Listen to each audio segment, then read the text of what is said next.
Dire que les hommes mènent dans une dynamique de couple, je ne pense pas que ce soit réel, elle. Le leadership est fondamentalement masculin. Les femmes qui font cela se masculinisent inévitablement. Chez toi, je remarque une énergie et une certaine masculinisation. Les femmes, nous sommes en concurrence. Personne ne le nie. Oui, mais nous avons aussi souvent ce côté-là. Oui, vous évitez. Le conflit autant que possible, jusqu'à ce que... C'est déjà inévitable. Non, le conflit physique, c'est différent. Nous évitons le conflit physique. Non, non, Et psychologique aussi. non.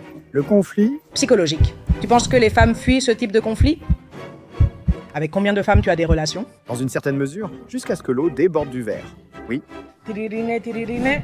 Marina, les hommes sont-ils généralement plus soumis que les femmes? Je veux dire, au niveau historique, je ne sais pas, mais il me semble que non. Marina, non. C'est... Que tout part du principe que toi et moi avons des concepts différents de ce qu'est une relation de couple. Et dans une relation de couple, je ne pense pas que quelqu'un doive dominer l'autre, mais c'est ce qui se passe. C'est de la coopération. Mais une voiture n'a pas deux. volant. Un bateau n'a pas deux capitaines. Eh ben, c'est pareil dans les relations. Et les femmes, vous cherchez un homme dominant, assertif, compétent, qui ait du leadership, qui soit meilleur que vous. Vous cherchez un supérieur? Oui. Si c'était vrai, seul 1% des hommes se reproduiraient? Non.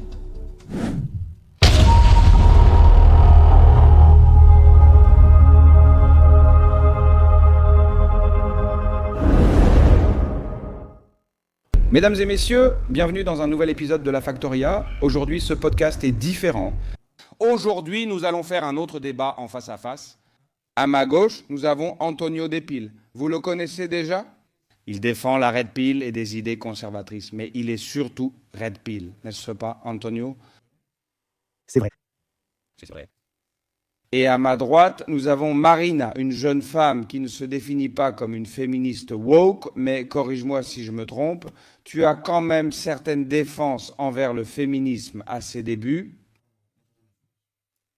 Oui, enfin, bon, je l'explique déjà. Tu veux que je l'explique maintenant? Oui. D'accord, bon, ce que je veux expliquer, c'est la défense que je fais moi-même et ce que je pense que nous devrions revendiquer comme féminisme, ce que je crois que doit être le féminisme, c'est de dire que les femmes sont des êtres humains. Qu'est-ce que cela signifie? Que nous ne sommes pas des êtres de lumière, ni des personnes au-dessus du bien et du mal. Les femmes, ça peuvent être très bonnes, nous pouvons être très coopératives, nous pouvons être très empathiques, mais nous pouvons aussi être de mauvaises personnes. Nous pouvons être des meurtrières, nous pouvons être, comment dire, ou bien nous pouvons être très manipulatrices, voire psychotiques. Nous ne sommes pas au-dessus de ça. Je pense qu'il faut revendiquer l'égalité juridique. Il n'a aucun sens d'exiger que les hommes aient des peines plus lourdes au niveau de la justice. Autrement dit, cela revient à supposer que nous ne sommes pas responsables de nos actes et avons donc moins de responsabilités.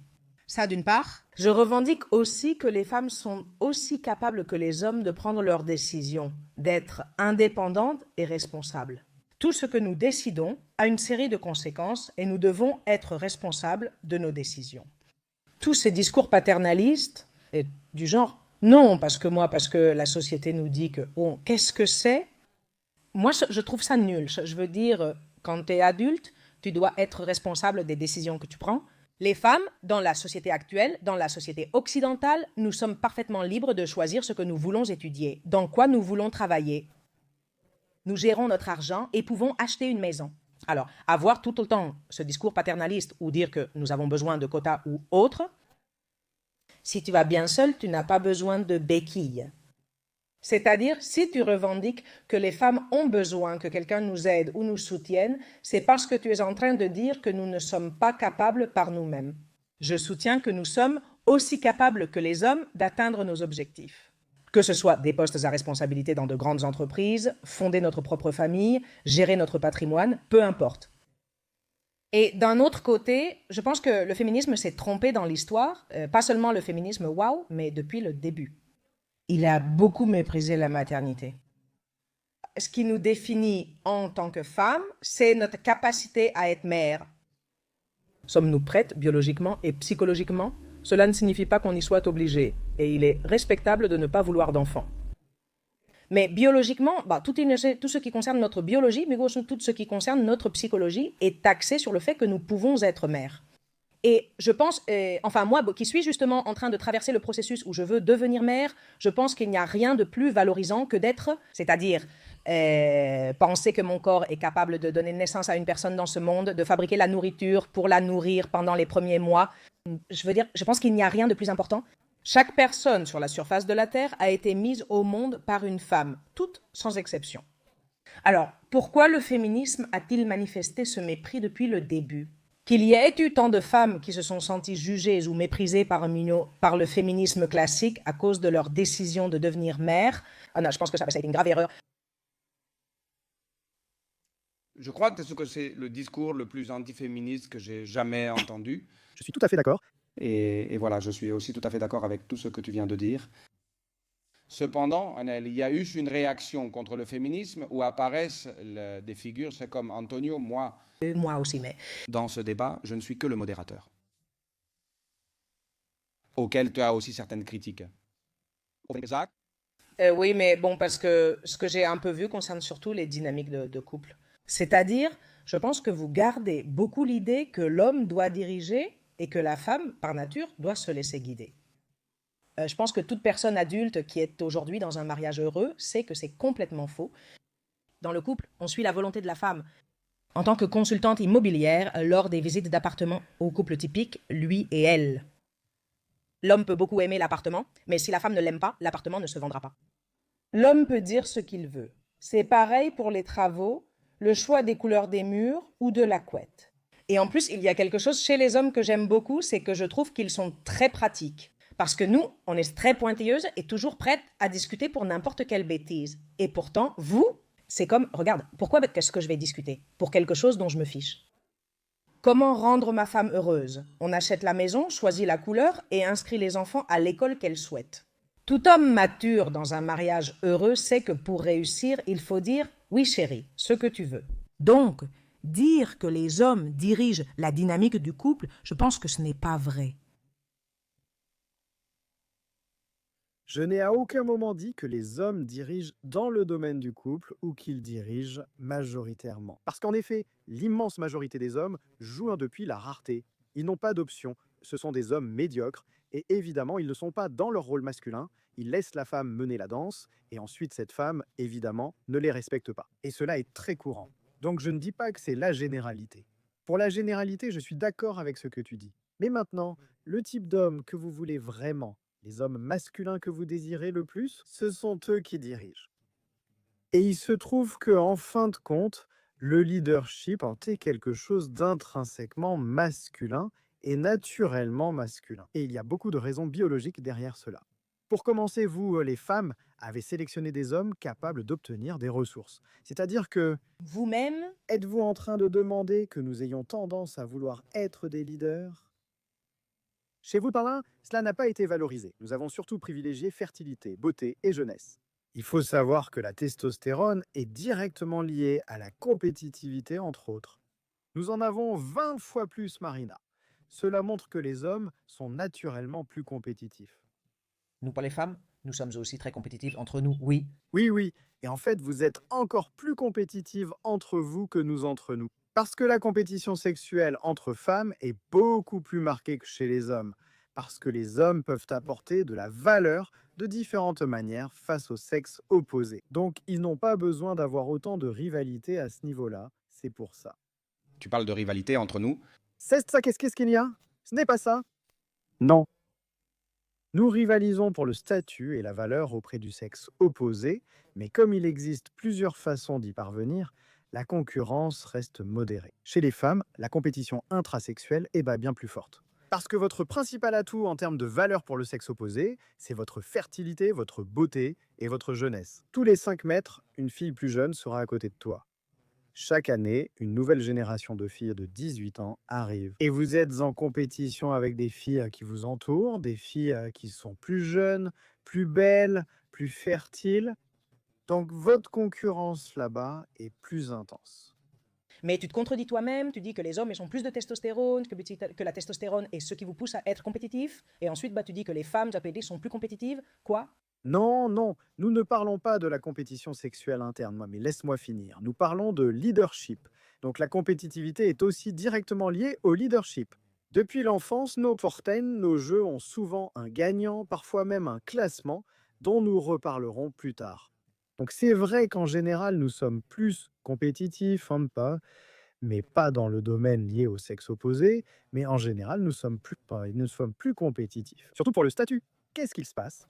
Nous avons tendance à choisir davantage des positions liées au leadership de façon naturelle, intrinsèque. Parce que, comme dit plus tôt, vous l'exigez.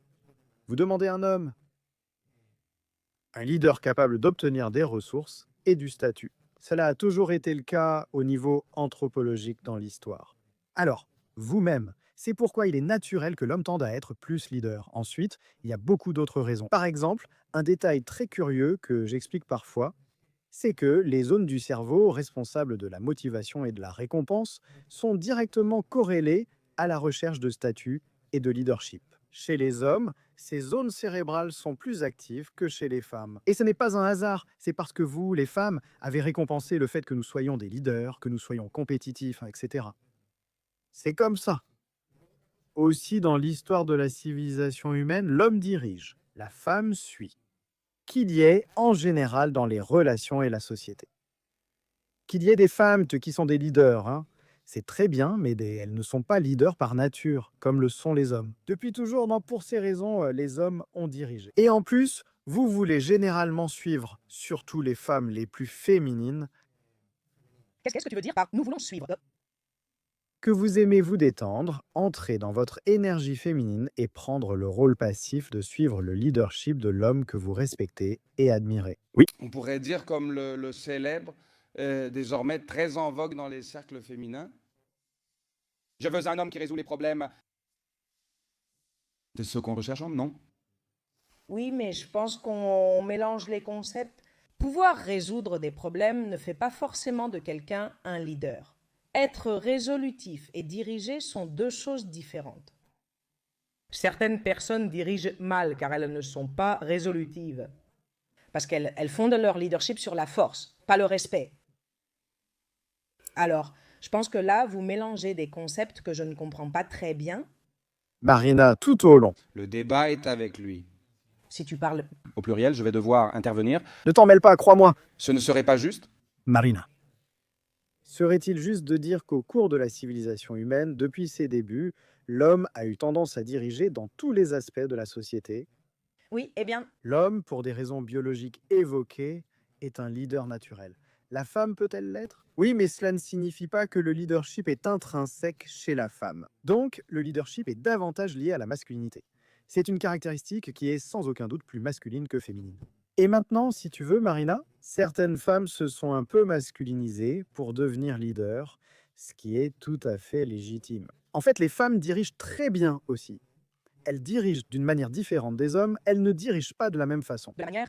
Ils ont aussi des côtés positifs et négatifs, comme les hommes. C'est-à-dire, les femmes peuvent aussi être de bonnes dirigeantes, mais cela ne veut pas dire que c'est quelque chose d'intrinsèque à leur nature de l'être. Mais sur quoi te bases-tu pour dire ça? Sur tout ce que Je viens d'expliquer, mais tu ignores si une femme leader a aussi les circuits de la récompense, la dopamine activée, ce qui n'est pas lié à la testostérone. Au fait, donc, tu ne peux pas le savoir. Marina, je viens de t'expliquer qu'en général, Tu ne peux pas partir du principe que si une femme est leader, c'est parce qu'elle est plus masculine. Et en plus, ce discours ne tient pas du tout. Il y a énormément de femmes qui sont de grandes leaders, qui sont très féminines, qui ont des enfants et une famille. faux. Ça n'a rien à voir, faux. Et je vais te l'expliquer maintenant, c'était la partie que j'avais hâte d'aborder. Le leadership est intrinsèquement masculin. Les femmes qui s'y engagent se masculinisent.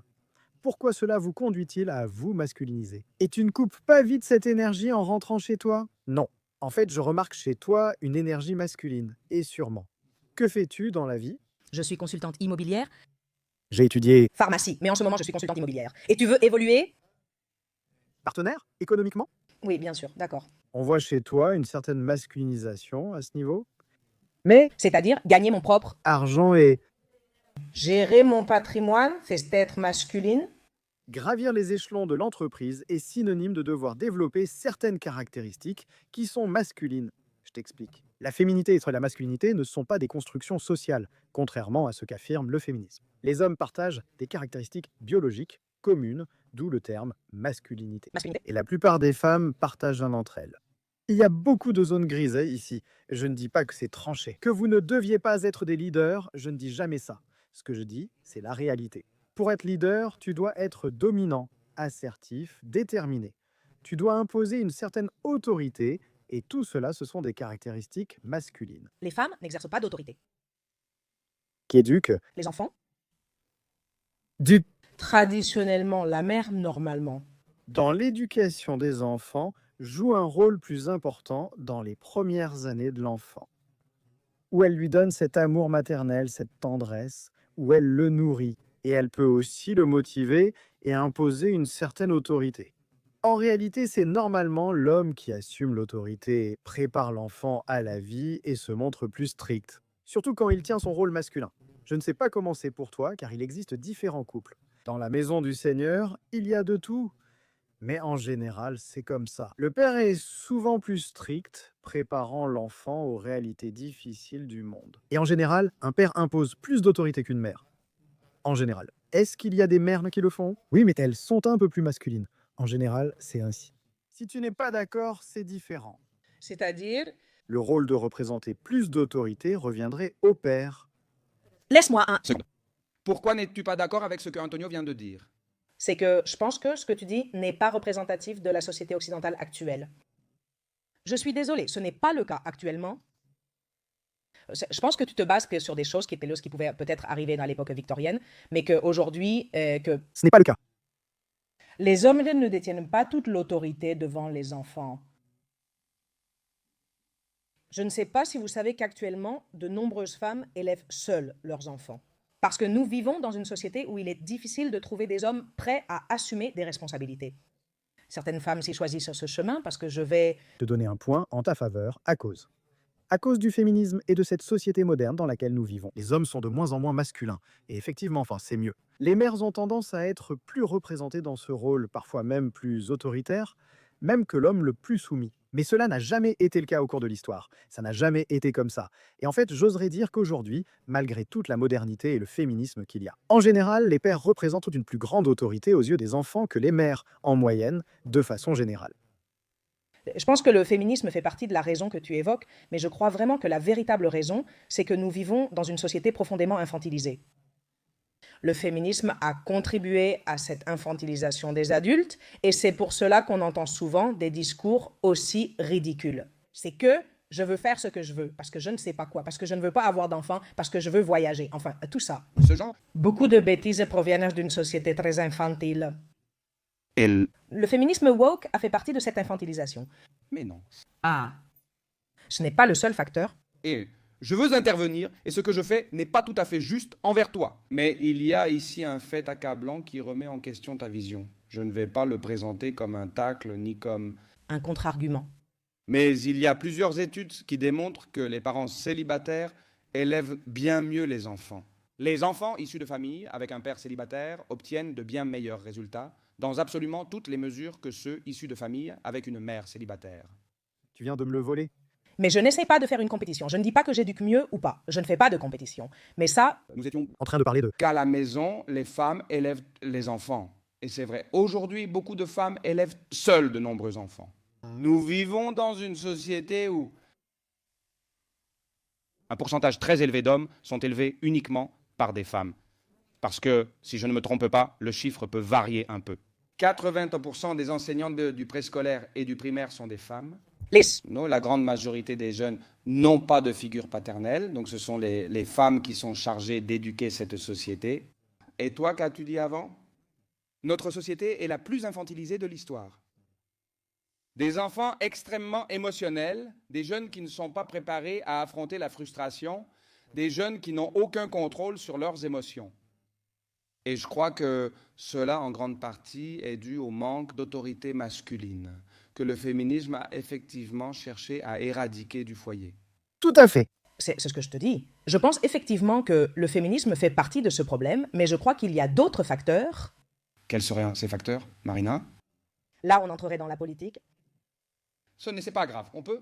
C'est-à-dire, je pense qu'en général, les mouvements woke, où l'on ne cesse jamais de revendiquer des droits sans fin.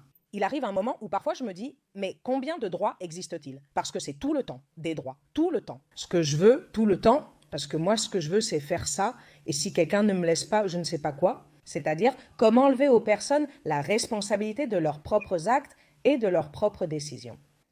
Je pense que ce n'est pas seulement lié au féminisme, en partie oui, mais ça vient aussi de toute cette politique postmoderne De quoi? Comment? De quoi? De quoi?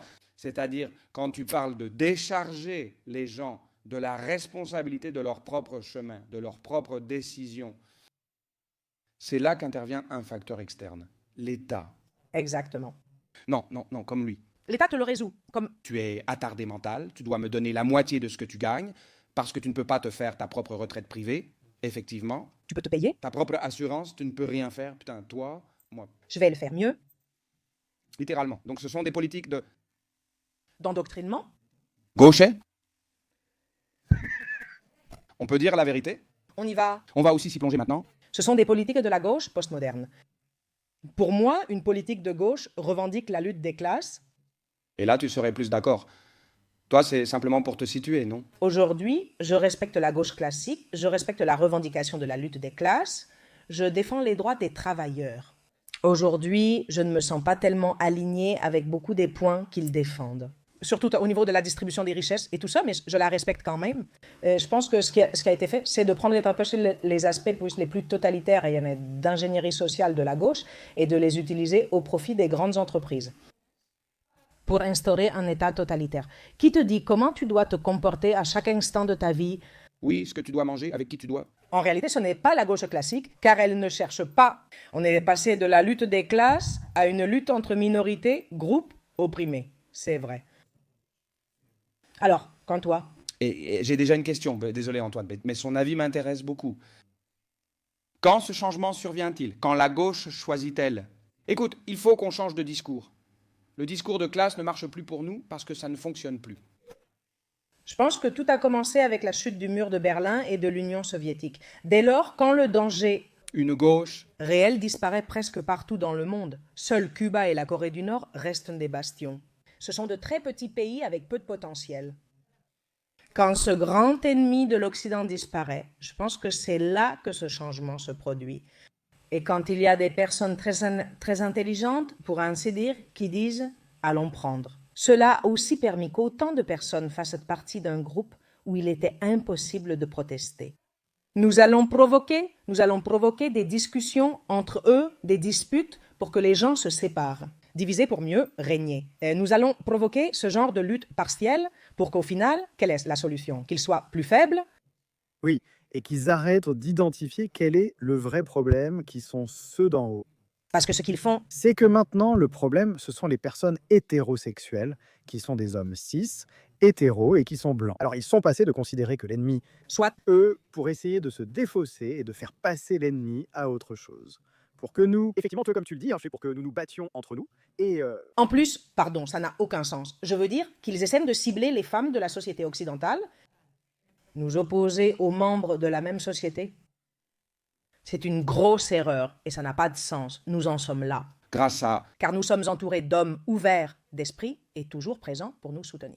Je dirais toujours, je ne suis pas féministe parce que je critique ou attaque les hommes, ni parce que je veux un monde sans eux. Jamais. Je ne veux pas vivre dans un monde sans hommes. Je veux avoir des hommes autour de moi parce que j'ai des hommes merveilleux et j'en ai toujours eu. J'ai eu des hommes qui m'ont aidé à étudier, qui m'ont appris des choses, qui m'ont soutenu quand j'en avais besoin, qui m'ont encouragé. J'ai eu de très bons amis et membres de la famille, mais aussi rencontré des gens moins agréables, comme partout. Tout. De la même façon, j'ai rencontré des filles qui étaient Encore plus méchante. qu'un poison. Marina.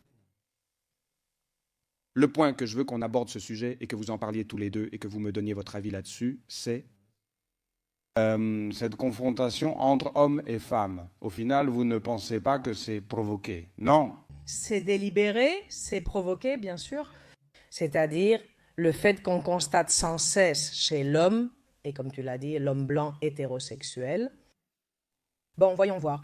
Et si je dois commencer à juger les gens par la couleur de leur peau, alors là, c'est le comble. c'est que les Oh, mais représentent un plus grand danger, et c'est de cela que je veux te parler maintenant. C'est pourquoi? Parce que je pense que tu n'es pas d'accord avec l'idée que j'ai que, en général, les femmes ont tendance à être plus facilement manipulables parce qu'elles sont plus grégaires. Mais l'homme représente un danger, parce que l'homme a tendance à défier davantage l'autorité. C'est exactement de l'ingénierie sociale, comme il le dit, une programmation. une programmation psychologique massive datant déjà de 1960. C'est-à-dire, le féminisme est essentiellement un produit de la CIA, de la Fondation Rockefeller, des Soros, de l'Organisation des Nations Unies, d'une série d'entités mondialistes. Le rapport Kissinger qu'ils ont déjà conçu depuis de très nombreuses années. C'est une ingénierie sociale pensée sur de nombreuses années. D'accord, je comprends. Donc, dans cette définition du féminisme, tu n'inclus pas les femmes qui réclamaient le droit de vote. Le mot ne me vient pas... Bon, les suffragettes, du début du XXe siècle. Non. Non, moi non. C'est plutôt les années 1960 ou peut-être même avant. Oui. Même avant, certainement. Qu'en penses-tu? Mais non, moi... Oui, je les inclus. Oui, mais je t'explique. La question, c'est que si ces hommes multimillionnaires n'avaient pas financé le féminisme, tu ne le connaîtrais pas. Il n'y aurait pas de marche féministe, pas de banc, pas de pancarte, pas de symbole féministe. Il n'y aurait absolument rien. Parce que tout cela est une ingénierie sociale qu'ils ont construite depuis de très nombreuses années.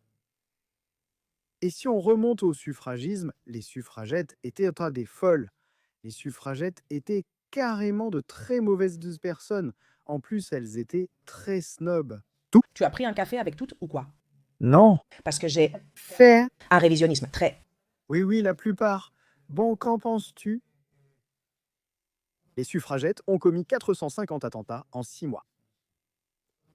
450 attentats en 6 mois? Tu trouves ça bien? Tu crois que c'est agir comme Emily Parkinson ou Parkinson? Elle s'appelle Emily, celle aux plumes blanches, non? Elle avait une association de femmes dont le but était de... Elles allaient dans les rues pour mettre des plumes blanches aux hommes. Pour les ridiculiser, et elles leur donnaient cette plume qui servait à ce qu'on se moque d'eux. Elles ont directement envoyé des milliers et des milliers d'hommes mourir à la guerre, sans jamais revendiquer d'y aller elles-mêmes ni rien. Tu sembles un peu perdu. Ce n'est pas que je ne comprends pas comment un groupe de femmes de... Début du... Et 20e siècle peut envoyer des milliers d'hommes mourir là-bas alors qu'elles n'avaient aucun pouvoir politique. Eh bien, moi... Je l'ai étudié? Tu l'as étudié? Marina, eh bien. Oui, mais les plumes... Tu as étudié les plumes blanches d'Émilie? Au début du XXe siècle, sans représentation politique des femmes, en 1913... 1914 par là. Comment? Est-il possible qu'elles étaient capables de faire une chose pareille? Parce qu'elles étaient... Bourgeoise, parce qu'elle l'était. Elles ont tout gâché. Et C'est ce que je suis en train de te dire. En plus de ça, c'est absolument sexiste et ça va à l'encontre de la mentalité féministe. Le fait de prendre les hommes, de les ridiculiser et d'envoyer des milliers et des milliers d'entre eux à la mort parce que tu les envoies à la guerre et en plus tu les tournes en ridicule. Comment ont-elles envoyé les... Féministes, ça aussi? Ah, c'est... C'est une question sincère que j'ai, Antonio. Comment les plumes blanches d'Émilie ont-elles envoyé directement les hommes à la guerre? Si tu peux développer ce point, parce que je veux vraiment que le public le comprenne bien, moi-même j'aimerais aussi que ce soit clair. Qu'est-ce que tu veux dire? Développe ce point, parce que je ne le comprends pas. Émilie avait une association ou une organisation de femmes, d'accord, qu'elles avaient un certain pouvoir social. Et ce qu'elles faisaient, c'était aller dans les rues tout ensemble pour mettre des plumes blanches aux hommes. Ah, et Des milliers d'hommes sont morts simplement pour avoir porté la petite plume blanche si vous faites des recherches. je ne comprends pas. Oui. Comment? Comment? Lequel était-ce? Lequel? Quel a été le mécanisme mis en place pour ces hommes? Parce que Ces hommes n'étaient pas en uniforme, on les voyait en civil. On mettait des plumes blanches à des hommes initialement non prévus pour la guerre, afin de les y envoyer. Voyons, ici. je n'arrive pas à bien développer quelque chose, pardonne-moi de le dire ainsi. Mais Louis, y avait-il la guerre à cette époque? non, voyons, je ne suis pas non plus un expert en la matière, mais alors, comment? Elles ont envoyé les hommes à la guerre? Par quel mécanisme? Je ne comprends pas. Non, c'est simple, grâce au mécanisme de la plume blanche, chaque homme qui la recevait. C'était comme un signe de... Honte de ne pas être à la guerre. Exactement. Oui, c'est comme si la société le poussait à devoir y aller. Mais alors, tu parles du contexte de la Première Guerre mondiale? Je parle d'environ 1915. Par là, oui. Oui. Oh, oui, d'accord. Les hommes avaient été recrutés systématiquement, mais Émilie, je ne sais pas si elle a mis une plume quelque part. Eh bien, en fait, tu prends et tu fais des recherches. Vraiment, parce que moi, je l'ai vérifié et c'est un fait historique. Ce n'est pas... Il en restait? Non? Je trouve curieux que tu le remettes en question sans vérifier, alors que moi, je l'ai fait et c'est un fait. Ce n'était pas clair qu'elles faisaient ça et qu'elles en étaient responsables, Antoine. Que Ce n'était pas clair comment ça le disait. ce n'était pas clair. À travers l'humiliation, Effectivement.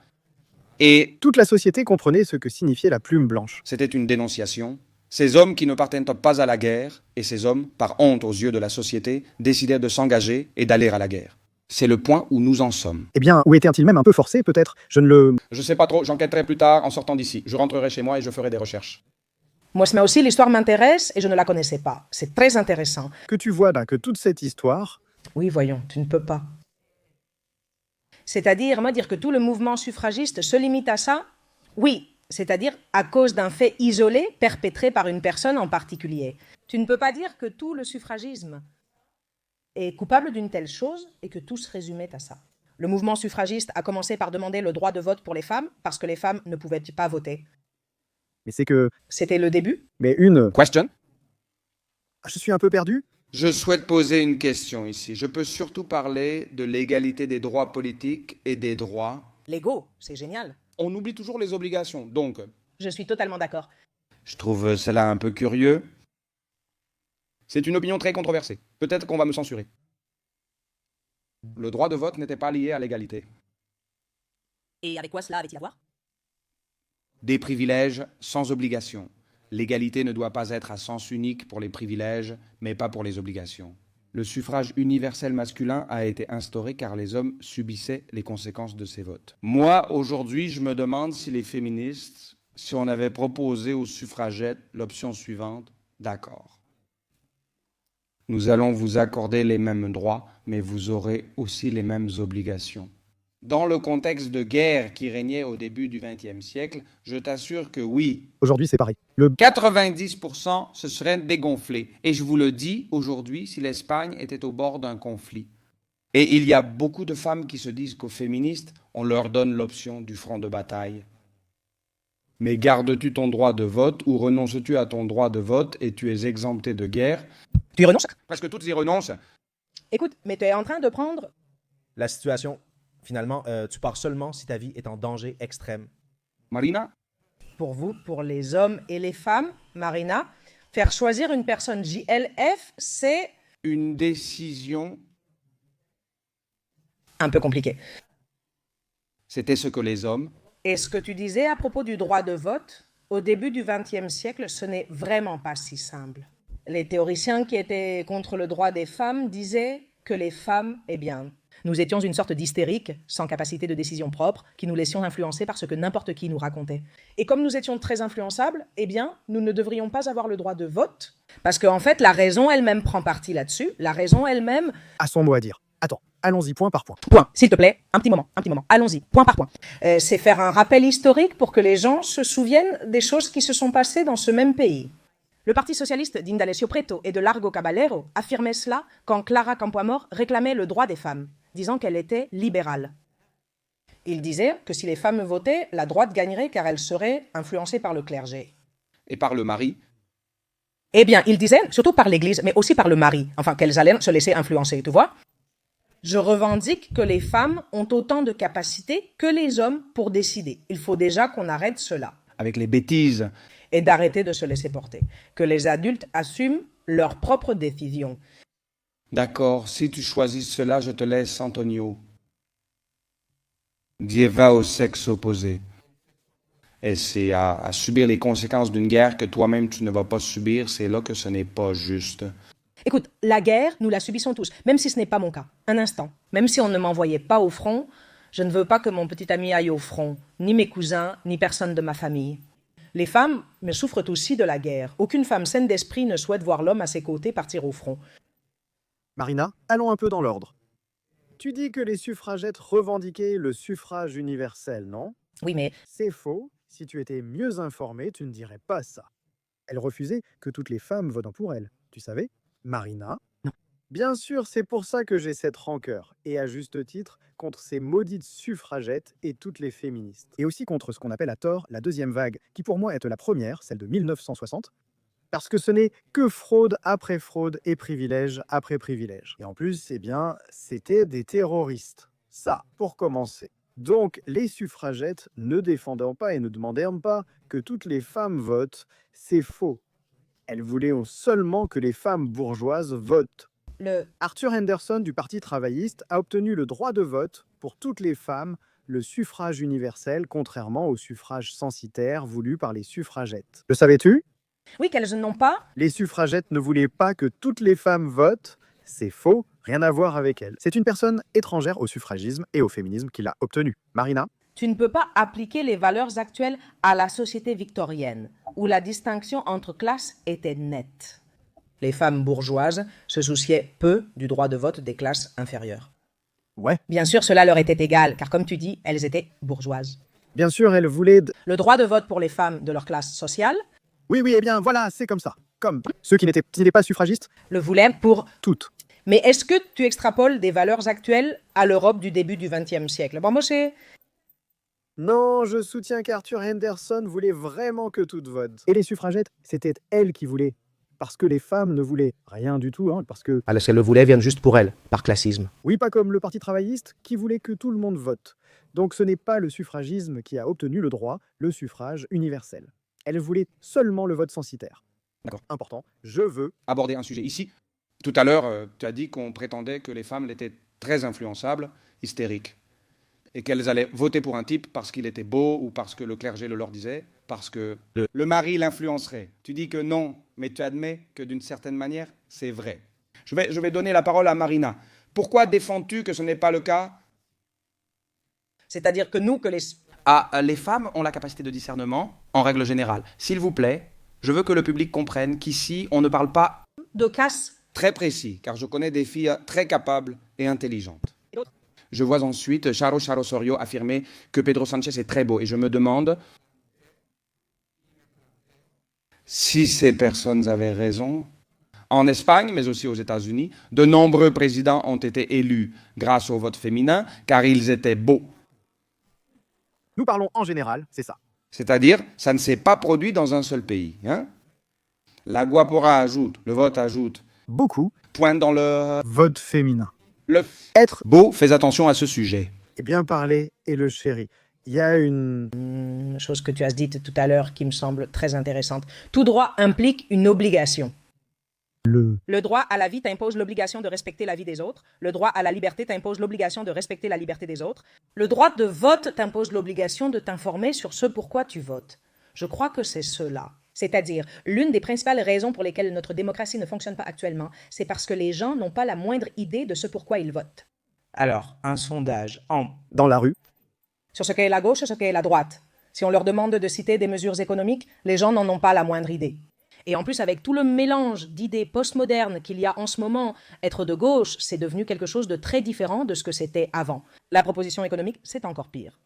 Alors, la stupidité existe-t-elle? Aussi bien chez les hommes que chez les femmes. Suivre le troupeau, ça existe, aussi bien chez les hommes que chez les femmes. Certains hommes et femmes sont très critiques, d'autres hommes votent sans savoir pourquoi et se laissent influencer par les autres. Voisin, oui, mais il y a une tendance à cause de ce qu'on leur a raconté chez eux. Mais il y a une... Marina, tu ne trouvais pas qu'on est plus critique? Je peux t'expliquer si tu veux. Non, Marina? Dis-moi, qui vote le plus pour les politiques de progressistes? Marina, qui vote majoritairement? Portes ouvertes, que tout le monde entre? En se boycottant elle-même, leur sécurité et leur liberté sexuelle. Marina, non, s'il te plaît, je vais. Je te demande, s'il te plaît, de me laisser m'exprimer un peu maintenant, parce que je veux prouver mon point. Qui? Marina? Vote surtout pour des politiques féministes, socialistes ou communistes. Qui? Dis-moi. Eh bien, je vais te le dire, c'est la femme, parce que la femme... Seul un tiers des femmes choisit des politiques plus conservatrices et de droite. Ce sont les chiffres, Marina seulement un tiers. Attends, laisse-moi finir. Ensuite, tu me diras. Que se passe-t-il en regardant les graphiques? Et la femme, avant, la droite votait. La femme s'adapte à ce qui est à la mode à chaque époque. Quand la droite était la tendance principale, toutes les femmes, la majorité des femmes, votaient à droite. Mais Maintenant, attends, laisse-moi finir, s'il te plaît. De quelle époque tu me parles? Laisse-moi finir. laisse-moi finir. D'accord. Mais non. Restons brefs, d'accord? Elle peut aussi répondre. Non, bien sûr, mais je vais m'étendre ici. À vous de voter. Majoritairement à gauche, qu'est-ce qui se passe? Si tu regardes les graphiques, les hommes commencent à voter de plus en plus à droite. Mais tu vois le graphique qui va comme ça? Tu vois le graphique? La femme va dramatiquement vers la gauche. C'est-à-dire, c'est très... Les femmes, peut-être, ils votent bien plus nettement à gauche que les hommes à droite. Actuellement, c'est très marqué. Alors, il y a un schéma ici. Les femmes, majoritairement, vous votez pour ce type de politique. Si les femmes imaginent un scénario hypothétique dans lequel vous ne voteriez pas, Non? la gauche actuelle n'aurait pas gagné. Woke, que tu détestes tant parce que c'est vous. La gauche actuelle n'a pas gagné car ce sont surtout vous, les femmes, qui votez pour cela. Alors, oui, il y a une tendance. Oui, il y a des données qui confirment cela. Mais alors, tu es déjà en train de faire un biais. où toute personne qui vote à gauche est une personne influencée et toute personne qui vote à droite est une personne avec un esprit critique. Non, je trouve que c'est un peu injuste de dire ça. Non, non, non. Et je vais t'expliquer pourquoi. Et je ne défends pas la gauche. Arrête de... Finir, oui. Oui, oui. Veux-tu t'expliquer un peu? Comment a-t-il fait pour que ce soit juste? Voilà. Il s'est passé beaucoup de choses. Mais d'accord, quand tu dis comme que les femmes votaient à droite avant, c'était quand? À quelle époque fais-tu référence? À l'époque où la droite était dominante, elle était plus populaire et avait la majorité. Le discours dominant était de voter à droite, à ces époques-là. Le fait que les femmes, si ce que tu disais c'était vrai, bon, ce n'est pas totalement le cas, mais d'accord. La majorité des femmes qui votent pour la gauche postmoderne, représentant la moitié de la population. Et le vote des femmes pour la gauche postmoderne ne garantit pas sa victoire. Elle a aussi besoin des voix masculines. Beaucoup de ces hommes n'ont aucun esprit critique ni idée de ce pourquoi ils votent. Il y a énormément d'alliés au sein des mouvements de la gauche postmoderne. J'en ai croisé quelques-uns.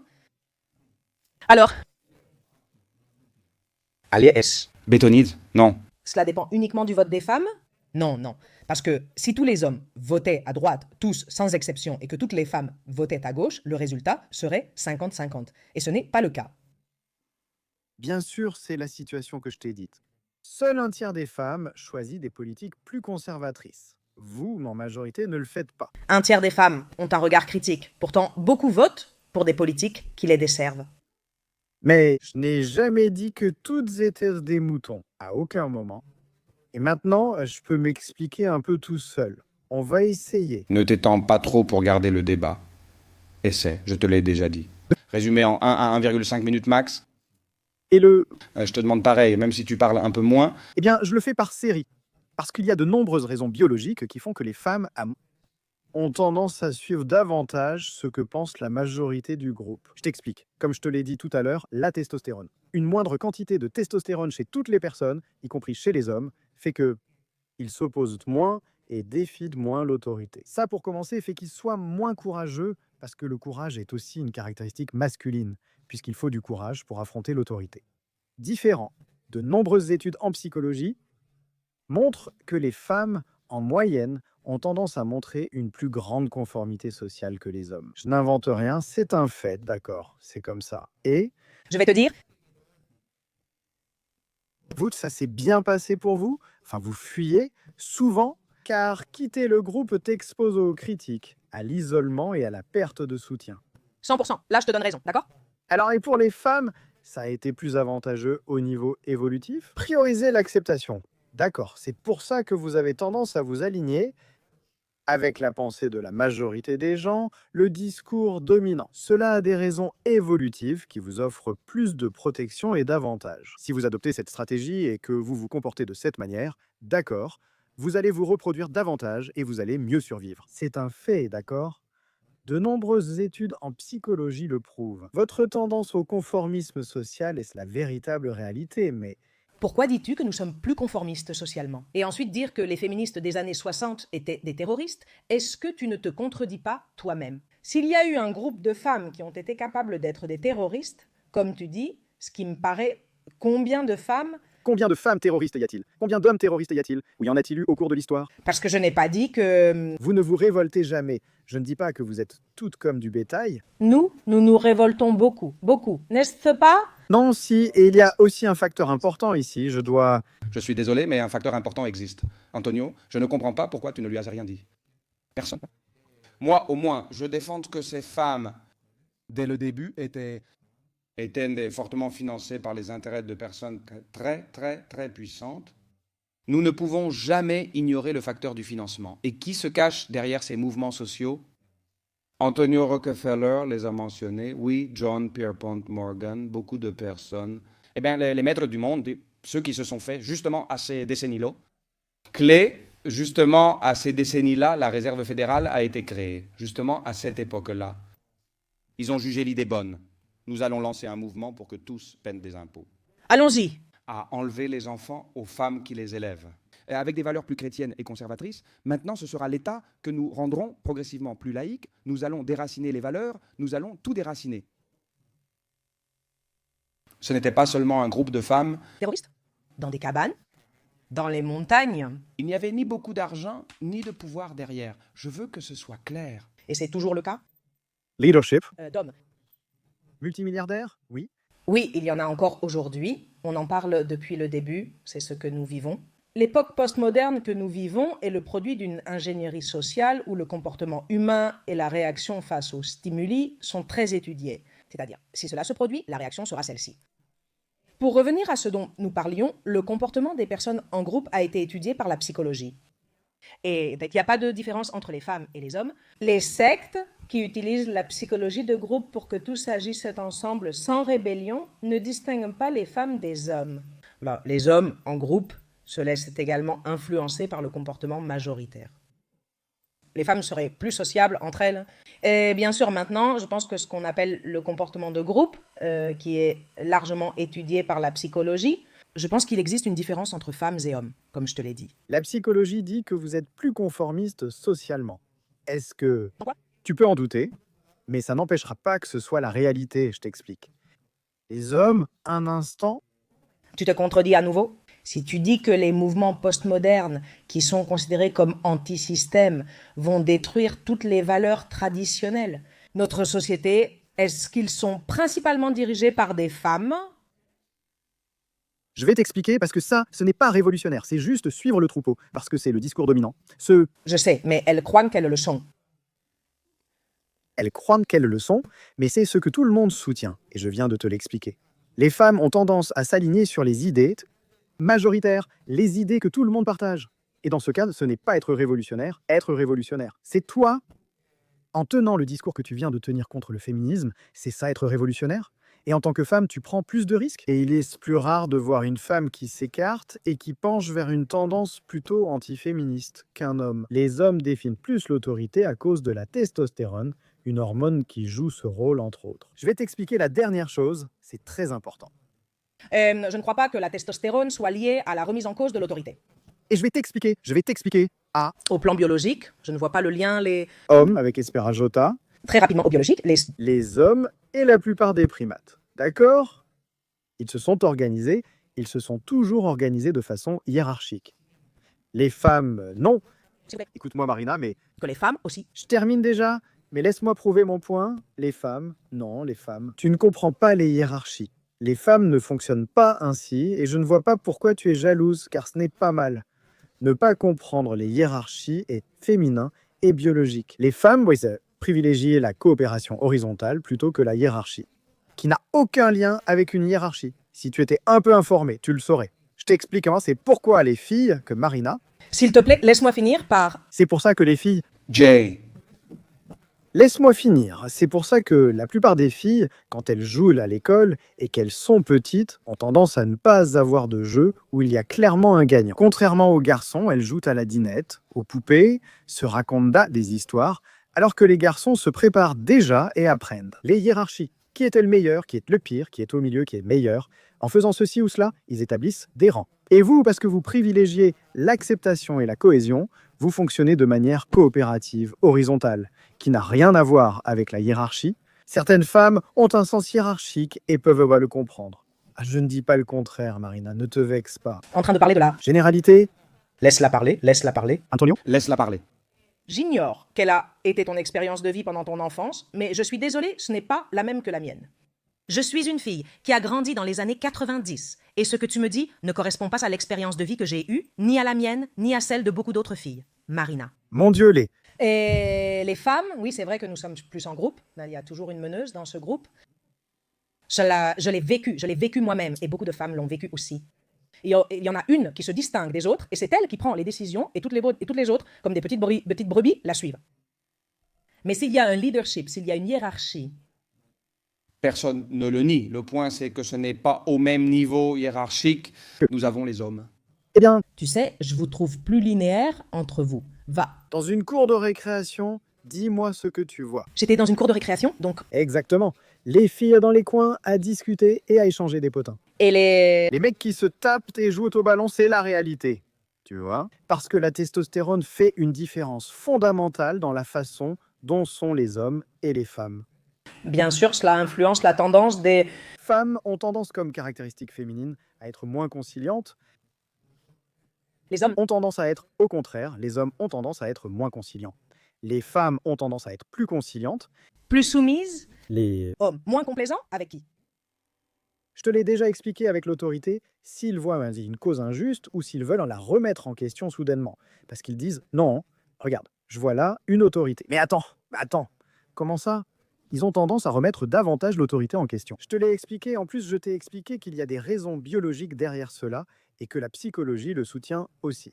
Tu fais un lien entre la testostérone élevée chez les hommes et certains comportements. Désolé, je ne vois pas le rapport. J'ai étudié la testostérone et son impact sur le corps masculin. Je reconnais que certains comportements liés à la testostérone sont expliqués par la psychologie évolutive. Mais concrètement, ce que tu es en train de me dire, désolé, je ne vois pas le rapport.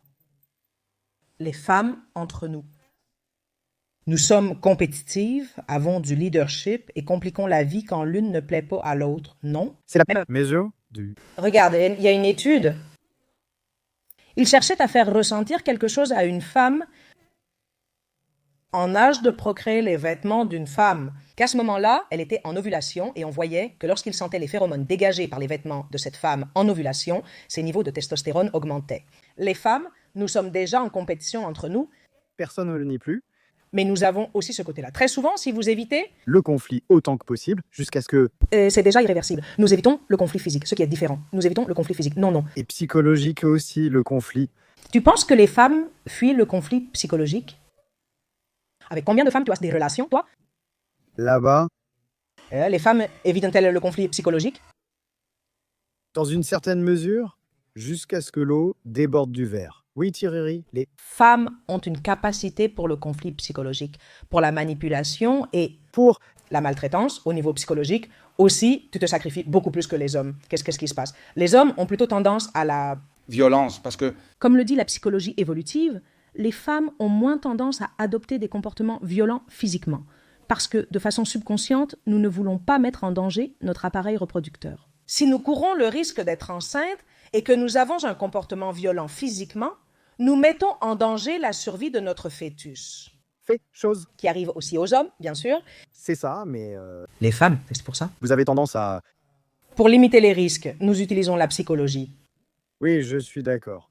On en parlera quand tu ne seras pas totalement d'accord. Je pense que les femmes sont plus émotionnelles que les hommes pour de nombreuses raisons que nous allons également aborder. Oui, je suis d'accord avec toi. Mais cela n'empêche pas que les hommes aient tendance à s'organiser de manière plus hiérarchique que les femmes. pour revenir au sujet, nous n'avons pas encore conclu qui est le plus manipulable. Penses-tu que l'affirmation faite par Antonio, selon laquelle la femme est plus manipulable, N'est pas vrai. Je pense que la manipulation d'une personne vient du manque de principe, du manque d'éducation, du fait que cette personne ne se soit pas formée et n'ait pas développé une pensée. Tu ne crois pas, et je pense que ça arrive autant chez les femmes que chez les hommes.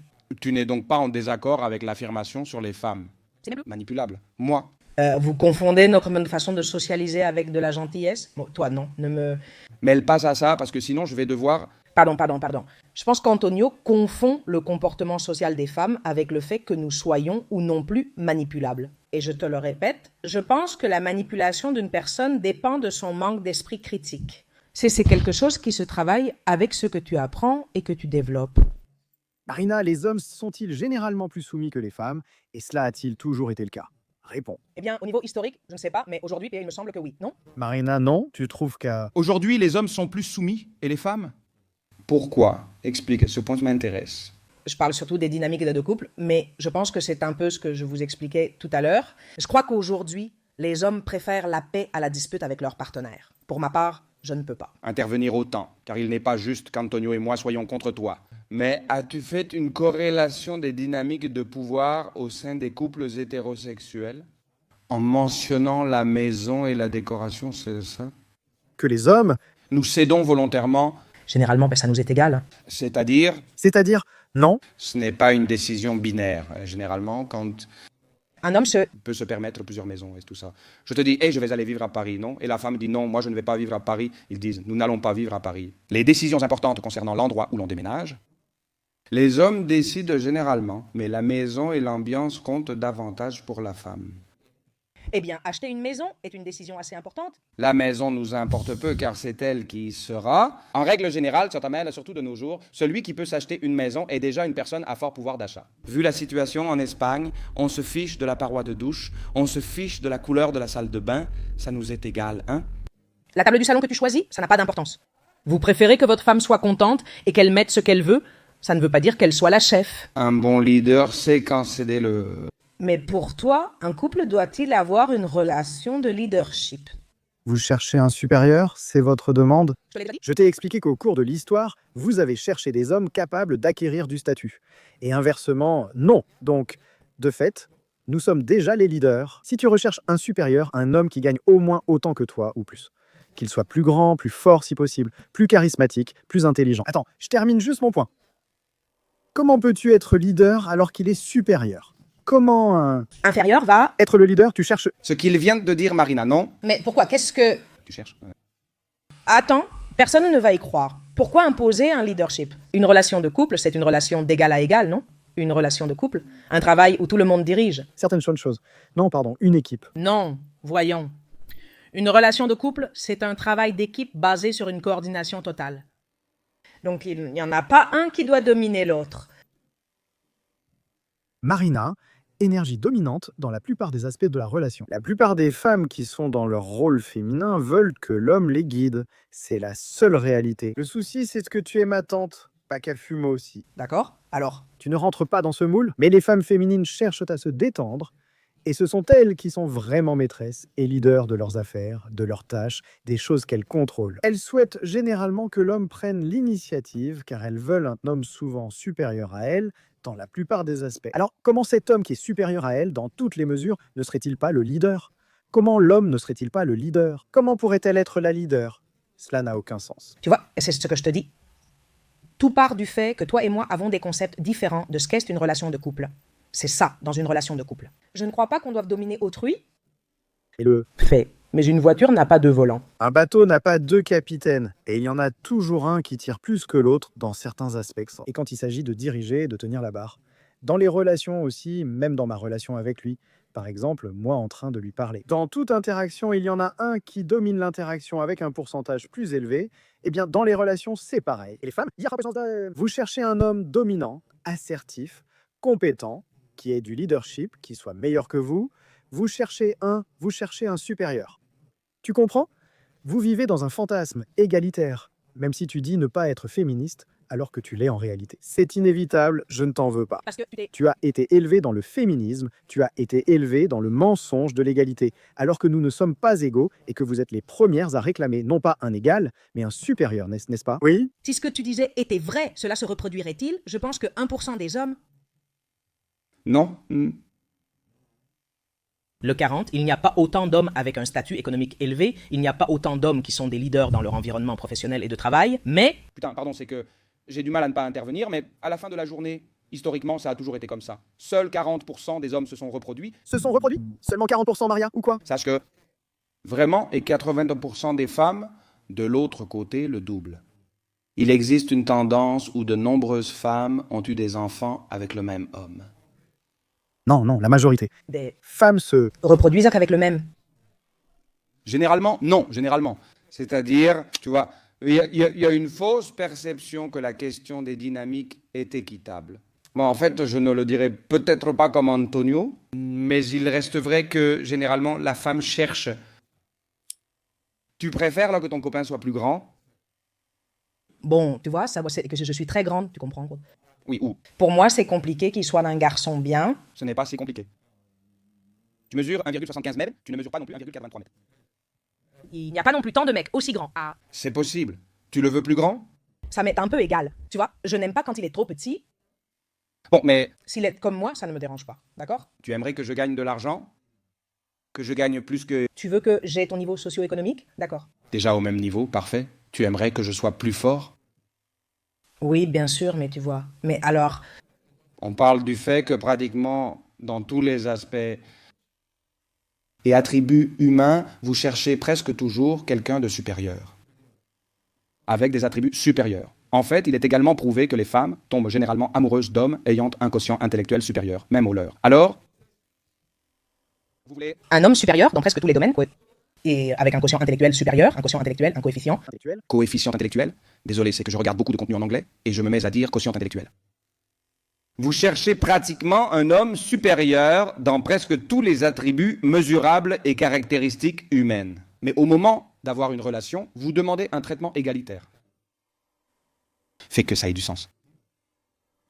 Vous tombez amoureuse par admiration. Vous voulez admirer cet homme, mais... Est-ce que les hommes doivent aussi admirer les femmes? Pourquoi voulez-vous apprendre? Mais... C'est Mais il y a une question à laquelle je veux que tu répondes. Et dans l'amour en couple, Benjamin, il doit y avoir un facteur d'admiration. Tu dois admirer la personne avec qui tu te couches chaque jour. Parce que sinon, oui, si. il n'y a pas d'admiration. Moi, Je suis d'accord, mais ce n'est pas de cette admiration qu'on parle. Mais Marina, C'est-à-dire, je vais le faire sans aucune intention de débattre. Mais l'admiration qu'un homme ressent pour une femme n'est pas asymétrique. Et vice-versa, ce sont des admirations différentes. Un homme peut admirer ta beauté. Un homme peut admirer la façon dont tu le traites. Un homme peut admirer ta douceur. À l'inverse, généralement, non. Les hommes ne sont pas admirés uniquement pour leur beauté. Un homme qui est très beau, mais qui n'est pas débrouillard, qui se plaint tout le temps, qui n'est pas fort. Mais en fait, je pense que vous êtes en train de... Vous confondez virilité et masculinité. Je suis d'accord. Les femmes aiment les hommes masculins, c'est vrai. Et en plus, il suffit de le voir dans notre quotidien. Les hommes qui sont plus masculins, qui ont des traits plus... que nous relions tous à des traits masculins. Tu veux vraiment insister? Ça ne veut pas dire qu'on aime qu'on nous commande. Ça n'a rien à voir. Mais qui a parlé de commander? L'homme doit être celui qui prend toutes les décisions et la femme doit se laisser guider comme si elle était un mouton. Désolé, c'est ce que j'ai compris. tu agis comme une vraie féministe de manuel. c'est ce que j'ai compris. Peut-être que tu ne t'es pas bien expliqué. Ah, Écoute, Marina, Vous comprenez toujours ça, mais... qu'est-ce que tu veux dire? Je veux dire, quand on dit que l'homme en général et les femmes, je veux que vous compreniez que ce discours n'est pas uniquement axé sur le bénéfice de l'homme. Non, l'homme doit être un leader. Ah, ça veut dire que tu vas me donner des ordres? Nous voulons dire que je pense que c'est aussi un discours qui profite aux femmes, parce que les femmes se sentent pas plus à l'aise quand, dans leur relation, l'homme est le leader. Et elles peuvent déconnecter cette énergie prudente, cette énergie de résolution, cette énergie de vouloir tout régler. Et elles cèdent cette énergie à leur homme. Et les femmes tirent beaucoup de bénéfices du fait qu'il y ait des hommes masculins et des leaders dans la société. Personne ne remet cela en question, mais vous en parlez toujours comme si vous ne vouliez pas diriger. Lui, c'est un... moi aussi, Marina. Moi aussi, je parle dans des dynamiques de couple. Bien sûr, moi aussi. Ce n'est pas pour vous asservir. Eh bien, là-dessus, je ne suis pas d'accord, désolé. Je veux dire, je ne suis pas d'accord avec une majorité de femmes et maintenant un homme qui les contredit. Non, ça suffit. On se retrouve à 2 contre 1 et ce n'est pas juste. C'est justement ça. Qu'est-ce qui ne... Tu ne comprends pas? Je veux dire, comment tu m'expliquerais? D'accord, je ne suis pas là. Non. Sur quoi tu n'es pas d'accord, Marina? Sur le fait que les femmes cherchent naturellement un homme, qu'il nous protège. Oh. C'est-à-dire qu'il nous guide, qu'il gère les comptes, qu'il règle tout, c'est-à-dire qu'il prenne les décisions à notre place. Mais c'est que toi, tu es très masculine, Marina. Je ne suis pas la seule, pas beaucoup de femmes n'en veulent pas non plus. Ce n'est pas la norme, même si cela le devient. Non, ce n'est pas normal qu'une femme soit masculine. Eh bien, je ne deviens pas de plus en plus masculine, Antonio. Mais c'est vrai que... Il y a de plus en plus. De femmes masculines. Mais c'est ce dont nous parlons. Tu parles de ton cas anecdotique, de ton cas personnel, tu parles de ce que tu ressens, que c'est quelque chose de très courant chez les femmes, enfin, c'est que parler à partir de ses sentiments, et non pas avec la logique de comprendre que ce dont nous parlons, c'est du schéma général. La dynamique la plus habituelle, c'est celle que je suis en train de dire, que les femmes ont tendance à être féminines, tu comprends? Et à vouloir, comme il le dit, à se déconnecter de cette énergie et que ce soit lui qui prenne les rênes. Ça ne veut pas dire qu'on vous a servi, ça ne veut pas dire tutelle, c'est que tu utilises une série de mots qui n'ont aucun sens. De sens à servir. Il a dit tutelle. Marina. Mais je ne sais pas si tu as vu dernièrement qu'il y a une tendance. Oh, beaucoup de femmes font des reels, car lorsqu'un reel devient viral, des centaines le copinent. C'est assez curieux. Et ça arrive aussi avec les hommes. Attention, ça oui. Ce n'est pas le sujet. Pas de sexe, genre, biologie, rien de tout ça. Mais est-ce fréquent aujourd'hui sur les réseaux sociaux? Où une fille se maquille pour sortir à un rendez-vous et elle demande au garçon, enfin, elle met le texte du garçon, il demande « Tu es prête à sortir ?» Oui, la fille demande « Où va-t-on » Le garçon dit Je ne sais pas, où tu veux. Et la fille? La tendance, c'est ce qu'elle se démaquille et regarde Netflix chez elle. Qu'est-ce que ça veut dire là? Que les femmes, lors des premiers rendez-vous et quand elles apprennent à connaître quelqu'un, veulent que tu planifies absolument tous les rendez-vous. Elles ne veulent pas se soucier ni de l'endroit où dîner, ni de l'endroit où aller. Du film à regarder, des rues à visiter, de quelle expérience profiter? Les femmes se sentent à l'aise lorsqu'elles mettent le pilote automatique. Et la perception de la qualité d'un premier rendez-vous dépend de la capacité de l'homme à diriger celui-ci. Proactif, oui. D'accord, je peux être partiellement d'accord, mais que tu fasses ce genre de choses au niveau de la séduction. Lors des premiers rendez-vous, Je pense. mais Question. Pourquoi penses-tu qu'il est si important que lors des premiers rendez-vous, les femmes apprécient cet acte de leadership et d'organisation? De l'expérience de faire connaissance? voyons. Et maintenant que nous l'interprétons comme si tu montrais de l'intérêt pour « Ah, fais-le toi-même, et pourquoi pas toi ?» Pourquoi exiger que ce soit lui, pas toi? C'est du sexisme bienveillant, de nombreuses études l'expliquent. confirme que Les féministes prétendent vouloir des relations égalitaires, mais cherchent en fait des hommes les traitant comme des demoiselles. Et tu ne peux pas dire que vous êtes égaux? Être en couple, mais en même temps être traité comme une demoiselle, ça n'a absolument aucun sens. Tu veux traiter une femme comme un pote? Ce n'est pas ça, une femme. Ce n'est pas égalitaire. Merci. Tu viens de prouver mon point. Mais écoute, je ne nie pas qu'il y ait une différence de comportement entre les hommes et les femmes. C'est avec quoi je ne suis pas d'accord, c'est... Bon, je l'ai déjà expliqué 20 fois. Autrement dit, lorsque vous affirmez que nous voulons un homme qui réponde entièrement à nos besoins, nous aimons prendre nos propres décisions. Nous aimons les prendre dans le cadre du foyer, dans le cadre professionnel. Aujourd'hui, nous aimons avoir notre propre argent et le gérer comme bon nous semble, ou prendre des décisions avec notre partenaire. Nous ne sommes plus à cette époque. Pourtant, vous continuez. À quitter des hommes qui gagnent significativement moins que toi, moins que vous, et toutes les études le montrent. Les couples où l'homme gagne significativement moins que la femme, ou commence petit à petit à gagner moins, ont des taux de divorce, de séparation et d'échec total. Comparé à quand l'homme gagne plus. Quand l'homme gagne plus, les couples ont tendance à fonctionner, à être très réussis et à durer beaucoup plus longtemps. Alors, pourquoi nier la réalité? Ah, Paul, écoute, moi, si tu veux que je te dise comment je le vois d'après mon expérience personnelle, tu dis là que si tu es avec un homme qui a un niveau socio-économique plus bas que toi, tu as plus tendance à le quitter. Voilà. Bon, il y a aussi une chose. Si je suis avec une personne qui a un niveau socio-économique plus bas que le mien, il y a certains projets et certains plans d'avenir qu'il ne pourra pas réaliser de la même manière que moi. Oui, je comprends que le couple est... Et inversement. Et cela fait que je perde... un peu de son charme, sinon... Non, ce n'est pas moins charmant, mais une relation de couple devient plus compliquée. Mais pour nous, ça nous est égal. Si tu gagnes le McDonald's et que tu es féminine et axée sur la famille, Votre niveau socio-économique nous importe peu. Ce n'est pas ainsi, selon moi. tu comprends? Parce que vous, Dans ce sens-là, vous êtes plus... intéressé, il n'y a aucun problème, c'est simplement biologique. Vous exigez un supérieur. Vous exigez que ce soit un gars avec une capacité minimale à obtenir des ressources et un minimum de perspectives d'avenir. Pour nous, Zayt, sincèrement, votre passé compte plus.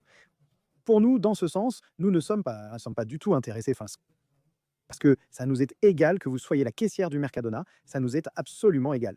Je crois que c'est comme tu dis. Moi. Je travaille dans des multinationales et je peux assurer que le niveau économique des partenaires était très similaire, hommes et femmes. Il n'y avait pas de femmes avec de grands cadres, ni d'hommes qui gagnaient beaucoup d'argent avec des caissières de Mercadona. Normalement, les couples ont tendance, À se regrouper, selon leur niveau socio-économique. Cela, c'est vrai, mais pour nous. Le point que je veux établir, c'est que ce n'est pas un facteur primordial en ce qui concerne l'attraction. pour vous, moi, c'est... La différence est un facteur clé de l'attraction. Tu es en train de dire qu'on est un peu intéressé et qu'au final, ce qu'on cherche, c'est un homme avec de l'argent. Oui, car biologiquement et évolutivement, vous avez survécu et transmis vos gènes en étant avec des hommes ayant des ressources. Pourquoi? Parce que tu vas tomber enceinte et pendant ce temps-là, tu ne pourras pas travailler et tu ne pourras pas obtenir toi-même les ressources. Un homme avec des ressources te protège et t'apporte plus de sécurité. C'est de la pure biologie. Et vous, moi les féministes, vous vous acharnez à lutter contre elle. Mais moi, je ne lutte pas contre la biologie. Si. Non, n'est-ce pas? Je suis très biologiste. Le 9. Pour 100 de femmes, ces aspects, ces vérités, Non. Nous aimons sans savoir pourquoi, ce n'est pas notre époque. Parce qu'on vous a vendu que le rôle masculin est le meilleur. Les cavernes, moi, le rôle masculin est le meilleur. Moi, je défends le comportement féminin d'un point de vue biologique. Comme je te l'ai dit, la psychologie évolutive explique beaucoup de ces comportements. Et c'est vrai qu'ils sont hérités d'une époque où les gens vivaient dans un environnement hostile et avaient besoin de ces comportements pour survivre. Par exemple, ce que nous évoquions sur la famille plus tôt n'existe plus dans la société actuelle. Tu ne vis pas dans une grotte, tu ne te promènes pas avec une massue et tu n'as pas à tuer un mammouth pour nourrir tes petits. Tu n'en es plus là. Mammoth. Marina, ça se voit que tu n'as pas consulté une personne experte en anthropologie ou en biologie. Notre cerveau reste primitif et après 40 ans d'évolution, 100 ans de modernité, notre cerveau primitif n'a pas changé. Parce que 99,9999% du temps de notre histoire ici sur Terre, nous avons été des chasseurs-cueilleurs. Marina, sérieusement, vous êtes complètement déconnecté de l'importance de la biologie, de l'évolution et de la psychologie évolutive dans notre vie quotidienne. Depuis l'avènement de la société industrielle, les gens n'ont plus besoin de chasser au quotidien pour survivre. À partir du moment où les Personne se spécialise. dans un travail précis et que chacun se consacre à un secteur. Nous ne sommes plus dans cet environnement, plus de 100 ans ont passé. Vous exercez toujours les mêmes métiers qu'il y a 100 ans? Étonnant, non? Il y a bien une différence de comportement, je ne le nierai pas. Je dois intervenir parce que c'est important. Le point ici est le suivant. Le fait que nous vivions à l'époque moderne ne signifie pas que notre cerveau ne continue pas à se comporter comme à l'âge des cavernes, comme tu le dis. Le comportement neurochimique et les préférences lors de l'accouplement, qui sont des choses très liées à la neurochimie, c'est très lié à des comportements intrinsèques dont nous n'avons même pas conscience. Ce n'est pas volontaire. Donc l'homme qui dit non, mais les femmes sont intéressées. Tu ne comprends pas? Ce n'est pas que les hommes aiment les jeunes filles, alors tu ne comprends pas les hommes. Ne critiquez pas quelque chose qui est intrinsèque et qui ne se fait pas de façon réfléchie. C'est comme ça? Pour que le cerveau évolue jusqu'à un point où tout ce que nous avons valorisé et considéré comme positif pour nous accoupler disparaisse. Il faudrait des millions et des millions d'années. Parce que l'évolution, ce n'est pas quelque chose qui se produit en 100 ans, c'est la société qui a évolué. Notre cerveau, non. Notre cerveau se nourrit aussi de ce qui l'entoure. Les études montrent que non. Et toi? Tu crois qu'un haut tout? Regarde n'importe quel type. Désolé Marina, mais je dois intervenir. N'importe quelle étude sociologique que tu fais sur les tendances, il y a sur la façon dont les femmes ont tendance à se séparer quand l'homme n'est pas le leader. Comment? Les femmes qui gravissent beaucoup la hiérarchie socio-économique ont une tendance incroyablement plus élevée à divorcer. Quand elles reçoivent une augmentation au bout de 3 ans, généralement, et que le mari reste à la traîne, au bout de 3 ans, le taux de divorce double. Et civil, THCI. Tu dois aussi prendre en compte une chose. Une personne qui progresse dans sa carrière professionnelle a normalement plus de responsabilités. Elle passe davantage de temps dehors, comme cela est souvent arrivé aux hommes dans l'histoire. Elle commence à négliger d'autres aspects de sa vie. Et donc, Est-ce pour cela que vous êtes moins désirable aux hommes lorsque vous gravissez les échelons de l'entreprise? Parce qu'en plus, se masculiniser, c'est ce dont nous avons parlé dans le podcast. Un homme hétérosexuel qui réussit très bien ne cherche pas cela. Réfléchissez-y, si votre propre hypergamie vous place au sommet, vous ne voudrez que des hommes d'un niveau égal ou supérieur. Mais c'est faux, en réalité tu cherches des hommes qui sont un peu au-dessus, parce que c'est la réalité. Cette histoire de « ah bah moi supérieur », c'est un mensonge. En fait, les études montrent que vous préférez que l'homme gagne 57% de plus. Mais bon, imagine qu'il y a très peu d'hommes qui soient à ton niveau.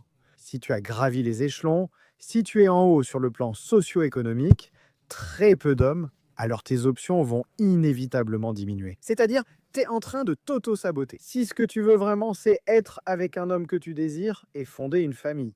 Parce que ce genre d'hommes ne font pas attention à ces caractéristiques qui t'ont amené à devenir une leader comme lui. Il veut une femme qui ait du temps et qui soit orientée vers la famille. Il veut une femme soumise, sensible, féminine, qui ait des caractéristiques féminines. Tu comprends? Alors vous, Saboter?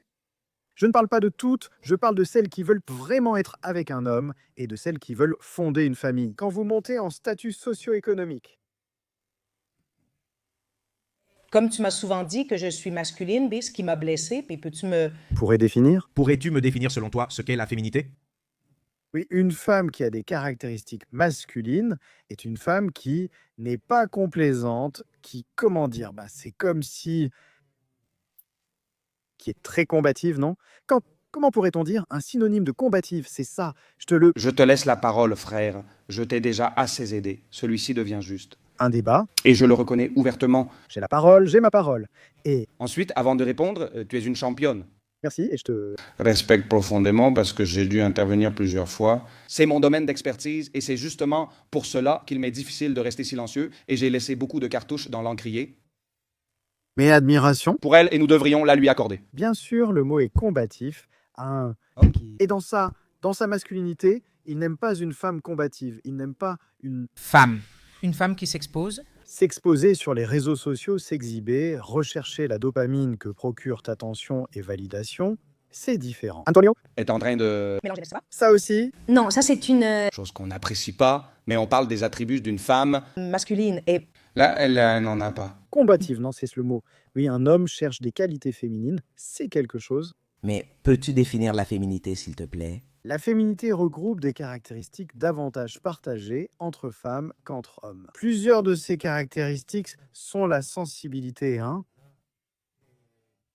être nourricière, attentionnée, soumise, conciliante. Ce sont des caractéristiques de féminine, et à l'inverse, ne pas être conciliant, être dominant au lieu d'être soumis, être compétitif, ce sont des caractéristiques masculines.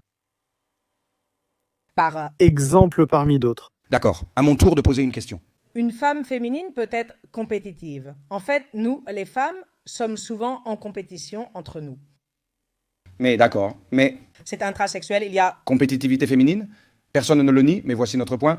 pas pour le statut.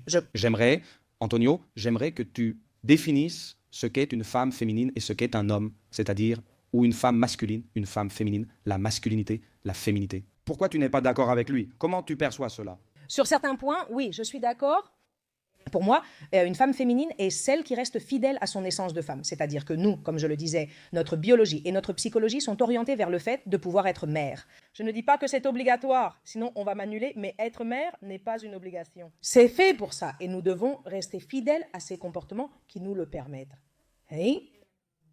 J'avais une idée, mais elle m'échappe. Parfois, je me perds, mais ne t'inquiète pas. T'inquiète pas, Mariana, je... Et là, Fais très bien. Ensuite, par exemple, ce que vous dites sur notre prétendue sensibilité, je suis d'accord avec ça et je pense que nous validons beaucoup plus nos émotions et que nous savons mieux les gérer. Faux. Pourquoi La principale caractéristique d'une bonne intelligence émotionnelle est le contrôle, d'où une moindre intelligence émotionnelle sans ce contrôle. Et gérer, s'il vous plaît, ne me... Coupez pas, non, parce que si Tu poses une question puis t'interromps si tu as interrompu, tu t'es interrompu. Ce n'est pas que je n'ai pas fini, mais regarde, ne me pose pas de questions si tu ne veux pas que j'y réponde, te le dire. Nous, les femmes, avons autant d'intelligence émotionnelle. En cas de problème psychologique, nous cherchons de l'aide et en parlons à une amie. Écoute, ma chérie, il m'arrive ça, je ne vais pas bien, allons voir un psy, allons voir un psy. très intéressant. Ne te moque pas de moi parce que je te réponds et je donne, Je trouve ça très intéressant. Mais c'est la vérité. Les femmes vont plus souvent demander de l'aide à des professionnels quand nous avons un problème. Qu'est-ce que font les hommes? Vous gardez tout pour vous quand vous avez un problème. Je ne critique pas, je constate simplement pourquoi Faisons-nous? Pourquoi gardons-nous tout pour nous? Peu importe la raison, ce que je dis n'est pas important pour moi, mais il est important que tu le saches. Les hommes cachent souvent les problèmes. Et ça devient de plus en plus gros, de plus en plus gros, de plus en plus gros. Et vous gardez les problèmes pour vous sans chercher d'aide extérieure. Quoi? Ça finit par exploser. C'est pour ça qu'il y a plus d'hommes qui se suicident, non, plus d'hommes alcooliques, plus d'hommes accros au jeu. C'est pour ça qu'il y a toute une série de problèmes sociaux qui touchent davantage les hommes. Parce que les hommes, quand vous avez un problème, vous cherchez moins d'aide, vous avez moins de soutien et vous savez moins bien le gérer. Le fait qu'une personne dise « j'ai un problème et je vais chercher de l'aide pour le résoudre », c'est une bonne gestion émotionnelle. Et nous, les femmes, sommes capables de le faire. Nous sommes capables d'identifier quand nous sommes tristes, quand nous sommes déprimés, quand nous sommes joyeuses. Et pour vous, c'est plus difficile. Alors, exprimer davantage nos sentiments ne signifie pas une mauvaise gestion émotionnelle, bien au contraire. Bon point.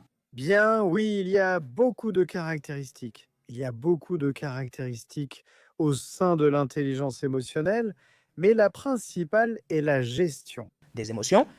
Bien sûr, il se trouve que les hommes, et sur ce point, les hommes l'emportent. Permets-moi de te le dire, mais très rapidement, et maintenant je vais t'expliquer pourquoi. Vous, les femmes, avez une intelligence émotionnelle supérieure à celle des hommes, notamment pour reconnaître les émotions. D'accord. Même Vous laissez contaminer? Cela ne vous profite-t-il pas souvent? Mais maintenant, je te dis, les hommes abordent généralement certaines situations avec logique et pragmatisme. D'accord? En utilisant la raison, vous, en utilisant les sentiments, nous sommes très différents. Vous êtes beaucoup plus émotionnels. Et je vais te donner tous, ou beaucoup, ou pratiquement tous les aspects biologiques qui font que c'est ainsi. Mais attends, et j'ai besoin que tu me donnes le contexte. De quel type de décision et de solution parles-tu? Parce que pour moi, ce n'est pas la même chose une décision au niveau familial qu'une décision au niveau professionnel. À quel type de décision? Ouais, de décision, de solution. Toi. Dis, Conflit. D'accord. Une seconde. Tu as dit que les hommes prennent généralement leurs décisions en se basant sur la logique et la raison, et non. Dans les... Émotion. Elle te demande du contexte. À quoi? À quel domaine tu fais référence exactement? oui, non, conflit armé, conflit. Conflit avec une personne, avec une situation au travail. Non. La même chose. Des choses à résoudre, hein? C'est que tu mélanges différents contextes. Conflit en général.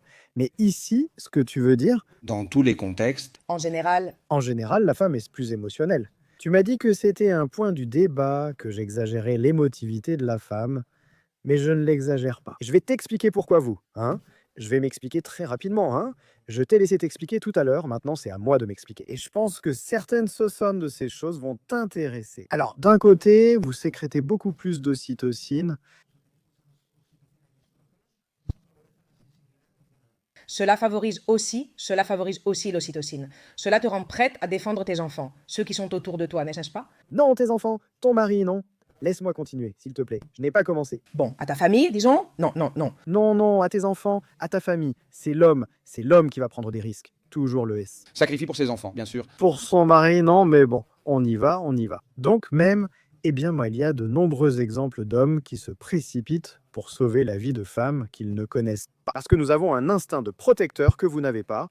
Vous l'avez exclusivement, oui, vous l'avez, mais avec les enfants. C'est logique, hein, comme tu l'as bien dit, hein, c'était un point très pertinent.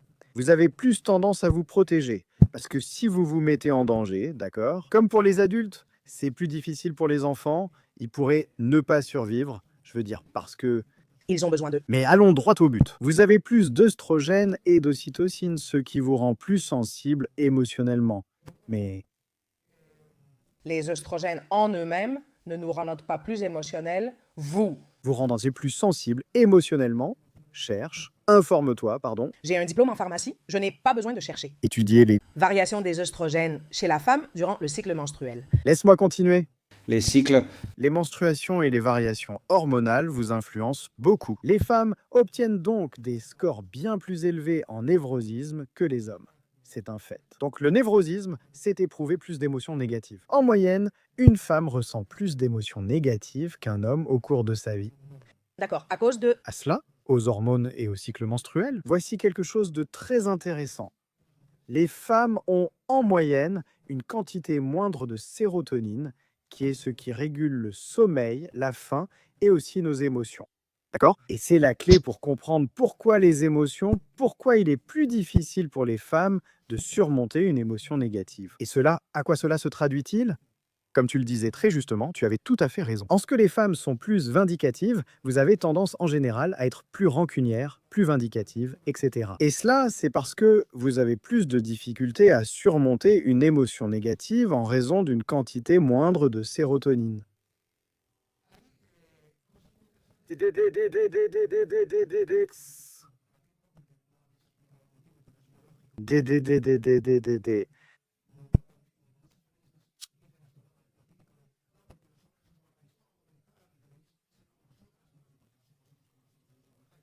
Yo, Ceci dit, à aucun moment. Non, je parle des féministes, je ne parle pas de toi maintenant. Je parlais d'un contexte général, je n'ai pas parlé... de toi.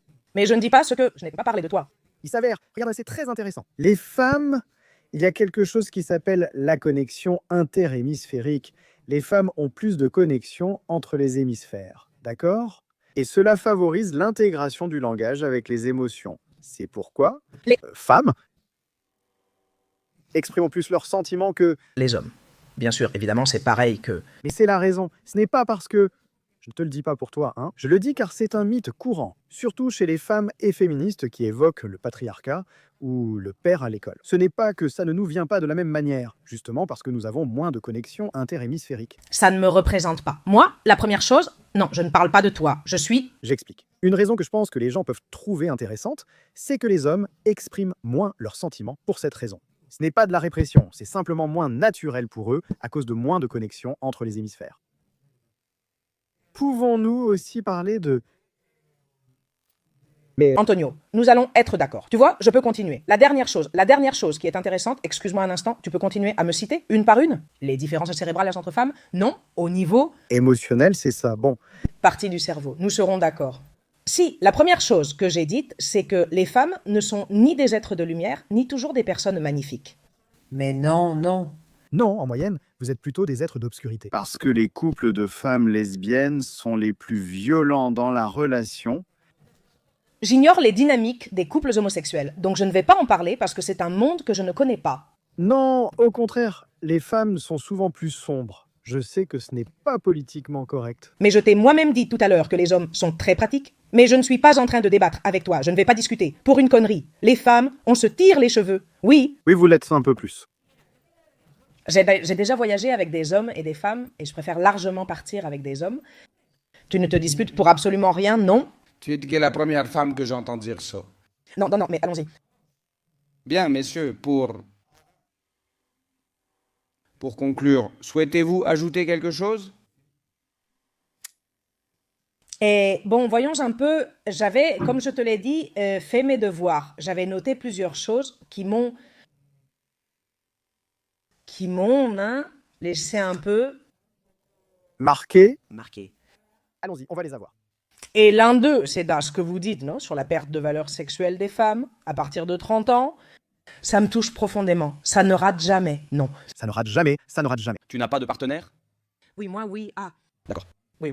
Alors, non, ça ne rate jamais. Et tu vois, c'est ça le problème, surtout quand tu es un homme. Hein. Parler de sujets peu agréables, de la psyché féminine qui est variée, des dynamiques de couple et de la nature humaine en espace aérien. Parce que quand il y a des choses qui ne sont pas jolies pour la femme et qu'en plus tu es un homme, eh bien tu détestes les femmes et tu es un misogyne. Au contraire, tu comprends mieux pourquoi les choses arrivent et as une vision plus large de la réalité. Bien comme je l'ai expliqué auparavant, et tu peux le vérifier auprès des anthropologues et des biologistes, pas auprès de moi, même si j'aime beaucoup ça, j'en suis fan, mais je ne suis pas anthropologue. Mais eux vont effectivement te confirmer que les hommes, comme je l'ai dit auparavant, ont choisi des femmes. C'est-à-dire qu'ils se sont concentrés sur des femmes jeunes, belles et fertiles. Tu es maquillée à cause de ce qu'on a dit hier, c'est ça?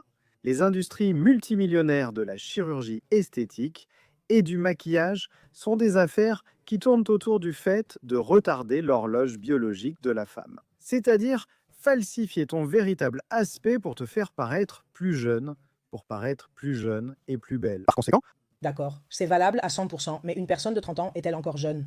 non, je ne dis pas qu'elle est finie. Je dis qu'à partir de 31 ans, il y a un point d'inflexion. À partir de là, vous commencez à être moins attirante aux yeux des hommes petit à petit, et votre valeur sur le marché sexuel et affectif commence à décliner progressivement. Super. Mais dire que ça arrive à partir de 30 ans, je trouve que c'est un peu exagéré. Non. C'est C'est une donnée, non. aucune donnée. Oui, tu demandes aux hommes déjà mûrs. Une seconde, Antonio, comme tu m'as mentionné, tu as dit, je le dis aussi. Il y a beaucoup d'enquêtes où l'on choisit quel est l'âge idéal pour qu'une femme trouve son partenaire. Enfin, excuse-moi. Il y a des enquêtes qui demandent aux femmes quel est l'âge idéal de ton homme. Et généralement, ça tourne autour de 35 ans, c'est un âge idéal pour les hommes. En général, les hommes veulent cet âge-là. Bon, mais j'ai une théorie sur les 35 ans chez les hommes, mais Marina... Peu importe ta théorie. Enfin, ce n'est pas pour... Oui. Peu importe. Enfin, entre... Toi et moi? Oui, car je connais un gars qui aime les femmes de 40 ans, Oui, moi aussi, Valé. mais peu importe qu'elles lui plaisent. Des macro-enquêtes mondiales montrent que les femmes sont souvent attirées par les hommes ayant de l'expérience de vie. Et cela s'obtient généralement à partir de la trentaine. Un homme de 35 ans est à son apogée. Ont-ils fait la même enquête, les hommes? Les hommes qu'on choisit sont souvent entre 22 et 27 ans ou l'âge. Ou les... Homme. Oui, mais sans couple ni mariage, je parle toujours de famille. Et de mariage, d'accord. Qui a mené ces enquêtes? Quelle population était concernée? À des hommes en général? Attends, tu crois qu'un homme... En général, non. C'est-à-dire que tu dois sélectionner un groupe spécifique de population pour faire une enquête. Des hommes, en général. Ils ont interrogé de nombreux hommes en âge de se marier ou de procréer, leur demandant « Quel est ton âge idéal pour trouver une partenaire? Et ta femme? Avec quel type de femme te marierais-tu aujourd'hui ?» Et les hommes, principalement pour des raisons de fertilité, surtout de fertilité, de beauté et de jeunesse, choisissent généralement cette tranche de population. Dire aux jeunes femmes qu'à 30 ans, elles sont encore très jeunes est dangereux. Cela dépend des situations. Pour trouver un mari, tu ne l'es pas tant que ça? Du tout. Vraiment, tu ne l'es pas tant que ça. Non, non, non. C'est la triste réalité. Quand es-tu? Le plus fertile? Eh oui, c'est vrai.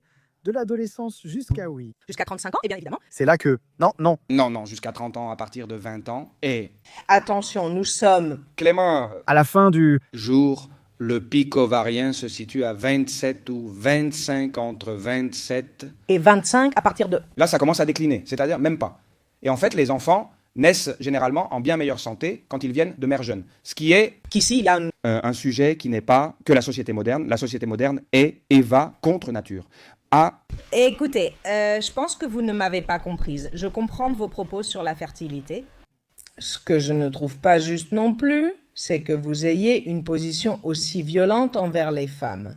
Dès 30 ans, on dirait que si tu as un copain, personne ne te croit. Personne n'a dit Marina. Bon, personne n'a dit ça. Et là, je vais être un peu dur, je vais intervenir moi-même. Antonio, tu as déjà mené presque tout le débat. On voit un peu l'émotionnalité. Et tu as utilisé un mot qui ne peut jamais s'appliquer aux lois naturelles, c'est le mot juste. Le monde n'est pas juste. D'accord? Nous sommes d'accord. Et sur le fait que les femmes sont plus valorisées à 20 ans qu'à 31 ans. Ce n'est pas une question de justice, mais de réalité. De même, un homme pauvre ne sera pas valorisé. Ce n'est pas juste, mais c'est ainsi. J'essaye de faire comprendre à la société qu'il faut arrêter d'utiliser les mots justice et violent. Cette vérité dérange et ils doivent s'y tenir. Il faut enseigner aux femmes, dès leur plus jeune âge, comment fonctionne le monde. Le féminisme fait précisément le contraire.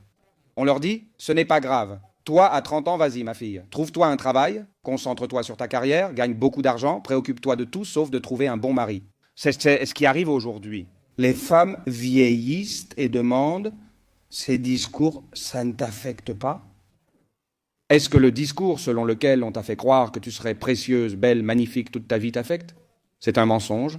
Je pense que ce que tu dis ne correspond pas à la réalité. Je crois que les femmes refont leur vie et trouvent un partenaire quand elles en ont envie. Et celles qui ne le font pas, c'est parce qu'elles ne le veulent pas. Je pense que les hommes, en vieillissant, perdent de l'attrait pour les femmes et restent souvent seuls et désespérés. Êtes-vous moins attirante? D'accord? Mais les hommes aussi? Quoi? Non. Non, parce que vous ne valorisez pas la beauté comme nous la valorisons chez vous. Elle est juste confuse. Regarde, ma chérie, les hommes de 40 ans, crée-toi un profil. Bon, d'accord, quoi? Non, qu'est-ce que tu fais? Écoute-moi, les hommes de 40 ans avec argent, statut et expérience. Ils sont beaucoup plus attirants aux yeux de nombreuses femmes que le jeune homme de 20 ans qui est encore un gamin innocent et qui n'a encore rien vécu. Marina, non. Tu vois, je ne pense pas que la réalité soit comme ça, moi. Dans le genre, j'ai constaté que de nombreux hommes dans la trentaine se sont consacrés à leur carrière, ce que je trouve très respectable.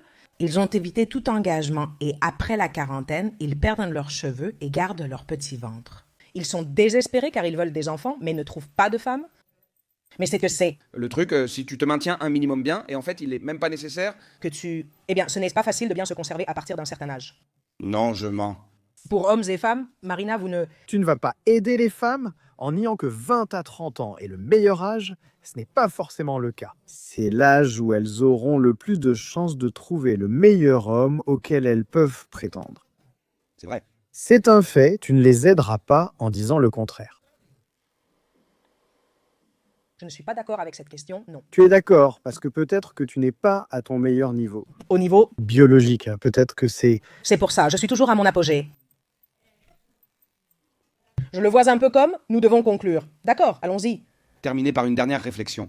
Je conclurai un peu ce que je vous disais tout à l'heure au niveau socio-économique. Je pense qu'avec l'âge, c'est un peu la même chose. Au final, tu veux quelqu'un au même stade de vie que toi, Parfois, on rencontre quelqu'un, jeune ou âgé, au même stade de vie. Mais normalement, les gens ont tendance à se regrouper dans les mêmes tranches d'âge. Oui, c'est vrai que les femmes avons tendance à être avec des hommes un peu plus âgés. Oui, 5 ans à peu près. C'est vrai? Oui. Oui. C'est environ la tranche d'âge. Je pense qu'on trouve tous qu'une personne de 50 ans avec quelqu'un de 20 ans, c'est contre nature. Je ne comprends pas, car je me demande de quoi parler avec quelqu'un de 20 ans quand on en a 50. Parce que, Les hommes, à 90 ans, nous allons à continuer? avant plus pour une de 20 ans que pour une de 40. Vous êtes bien plus sexy à 20 ans qu'à 40 ans. Qu'un homme veuille qu'on le valorise. Ni de sexe. Donc est-ce que vraiment, Pour vous, c'est ça une relation de couple? C'est que... vous, non? Vous comprenez? Mais une relation de couple pour vous, c'est ça? Marina? Et tu ne comprends pas les hommes, t'as... C'est très clair. Nous, Antonio et moi, comprenons les femmes bien plus que vous ne pourrez jamais nous comprendre. Donne du sexe à un homme, traite-le bien, fais-le se sentir admiré. Remercie-le constamment pour tout ce qu'il fait pour toi et il sera toujours là, non? Oh, quelle conversation. Intéressante? Laquelle? J'apprécie une femme curieuse intellectuellement, mais laisse-moi te dire une chose. Beaucoup d'hommes, surtout à un certain âge, qui ont déjà eu des déceptions, des divorces et tout ça, à 60 ans et riche, il choisira celle de 25 ans plutôt que 45, voilà. Je te dis, c'est toujours la fille de 25 ans qui gagne, quel que soit son âge. La femme de 25 ans va gagner sur celle de 40 et 38 ans. Toujours, ça va se passer comme ça. Moi, Je pense que cette personne est émotionnellement immature. d'accord, alors, Oui, parce qu'au final, ce que tu cherches chez un partenaire, c'est le sexe. Qu'il ou elle te dise oui, tu vois? tu es en train d'extrapoler la mentalité? Féminine en féminine. De trouver... Égale Oui, gynocentrisme total. pur gynocentrisme. Eh bien, l'expérience est la plus... Que l'homme veut, ce que l'homme veut et ce que l'homme valorise. C'était immature, c'est quelqu'un d'insécure, appelle-le comme tu veux, mais... Et si vous dénigrez une relation, il me donne juste du sexe et dit que c'est tout. Et pour moi, on a une relation de couple, c'est bien plus. Et vous? Êtes-vous? Écoute-moi, c'est que Nous avons laissé... de respecter, Mais vous m'avez vous-même dit auparavant que dans une relation de couple, il doit y avoir de l'admiration. Mais quelle admiration pouvez-vous avoir à 60 ans pour une personne de 20 ans? Parce que qu'elle est super belle et qu'elle t'apporte la paix. c'est ça l'admiration? Oui. Oui, Marina, oui. oui. Mieux que d'être avec une femme de 35 ans masculine qui te contredit tout le temps. Oui. Moi, par exemple, dans ma vie, je ne serai jamais avec une personne. Avec une femme avec qui je devrais m'asseoir en face pour débattre, comme Taët, par exemple, avec toi. Ma femme idéale, elle ne débattrait jamais avec moi, tu comprends? Je ne veux pas d'une femme combative. Vous comprenez mal les hommes. Vous voyez tout par un prisme féminin. C'est souvent votre problème, tu vois? Alors, c'est curieux. Qu'est-ce que j'allais dire? À propos de l'âge, en ce qui concerne l'âge, je crois que ça m'a échappé, mais c'est ça. Nous valorisons des choses différentes et nos intérêts sont asymétriques. Moi, Et je pense que je représente un groupe d'hommes très basique, et je pense qu'il y a... Ah, d'accord. Je me souviens de ce que j'allais te dire. Il y a parmi les hommes basiques des hommes qui vont au-delà de ce que vous dites. C'est ça. pédophilie, ça... Excuse-moi, ça c'est de la pédophilie, c'est que vous êtes basique. Je trouve cela immature et inapproprié. C'est ce que vous faites, les femmes. Quand vous ne comprenez pas les préférences masculines, alors que lui et moi, on ne dénigre pas vos préférences féminines. En fait, pendant tout le podcast, en les comprenant d'un point de vue biologique, évolutif, parce que c'est la réalité. Nous ne sommes pas des haters. Nous respectons vos préférences, les comprenons et voulons réussir avec vous. Et vous n'avez pas à comprendre nos goûts, car vous nous attirerez quand même. Mais évidemment, au niveau d'homme que tu cherches, n'est-ce pas? Voilà le souci. Nos préférences sont diabolisées, on nous dit peu sûr, hein, comme si, ou pédophile. Et vos préférences, je ne les diabolise pas. Ce que je dis, c'est ce que je pense que tous les hommes correspondent au prototype de partenaire que vous recherchez. Tu dois juste... observe avec quelles femmes les hommes les plus accomplis sont en couple, tu auras ta réponse. Ceux qui ont le choix choisissent, et ce n'est ni de... Débattre toujours. Ce n'est même pas discutable. Mais alors, c'est pour ça qu'il en vole 3, mais dis-moi... As-tu déjà vu une star d'Hollywood, un acteur ou un footballeur, à part de rares exceptions? Quel que soit leur âge, ils sont avec une bombe de 23 à 26 ans. C'est ça la question? Vérité. Certaines stars restent avec leurs femmes, mais... Putain, bien sûr. Et c'est l'idéal, c'est ce à quoi on aspire. Mais dans le monde moderne, il faut dire la vérité. Dire à la femme qu'à 38 ans, tu es toujours le même, c'est un mensonge.